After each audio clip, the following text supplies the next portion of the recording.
कोल्हापूर जिल्ह्यातील भुदरगडमधील पाटगाव हे एक ऐतिहासिक ठिकाण. याच ठिकाणी छत्रपती शिवाजी महाराजांचे गुरु श्री मौनी महाराज यांची समाधी आहे. इथं माघ महिन्यातील जया एकादशी दिवशी ज्ञानप्रसाराचा वारसा उत्सव साजरा केला जातो. याच दिवशी मौनी विद्यापीठाचा वर्धापन दिनही साजरा केला जातो.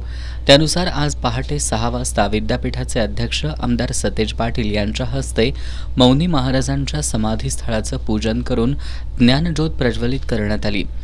गावात सर्वच घरांच्या दारात रांगोळी काढून आणि महिलांनी आरती ओवाळून ज्ञानज्योतीचं पूजन केलं. छत्रपती शिवाजी महाराज चौकामध्ये सरपंच आणि सर्व ग्रामपंचायत सदस्यांनी ज्ञानज्योतीचं पूजन केलं. त्यानंतर छत्रपती शिवाजी महाराजांच्या पुतळ्याला अभिवादन करून विश्वतेज ग्रामदृष्टी या मुखपत्राचं प्रकाशन करण्यात आलं.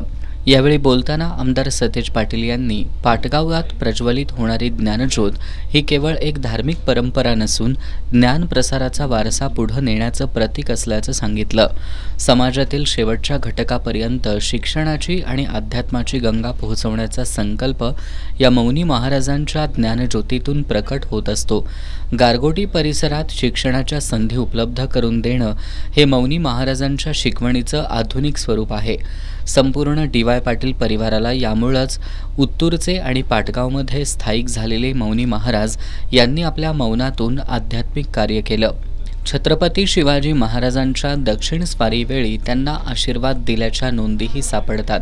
कार्यास हातभार लावण्याची संधी मिळणं हे आमचं सद्भाग्य असल्याची भावना त्यांनी व्यक्त केली.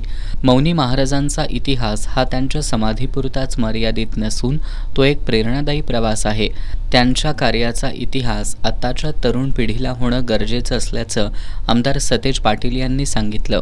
यावेळी डॉक्टर पी.बी. पाटील यांनी मौनी महाराजांच्या आणि छत्रपती शिवाजी महाराजांच्या संबंधातील इतिहासातल्या नोंदीबाबतची माहिती यावेळी सांगितली. या चैतन्यदायी सोहळ्याला मठाचे मठाधिपती संजय बेनाडीकर सरकार, दिलीप बेनाडीकर सरकार, महेंद्र बेनाडीकर सरकार, मधुकर देसाई, डॉक्टर पी.बी. पाटील, अरविंद चौगले, नंदकुमार ढेंगे, शामराव देसाई, अरविंद चौगुले, बाजीराव चव्हाण, संदीप नरके, प्राध्यापक अर्जुन आबिटकर, राहुल देसाई, नंदकुमार ढेंगे, आर.के. मोरे, सचिन घोरपडे, विश्वजित जाधव, राजू काझी, बाळसो गुरव, प्राध्यापक उदय शिंदे, सरपंच अनिल सावंत यांच्यासह ग्रामपंचायत सदस्य उपस्थित होते.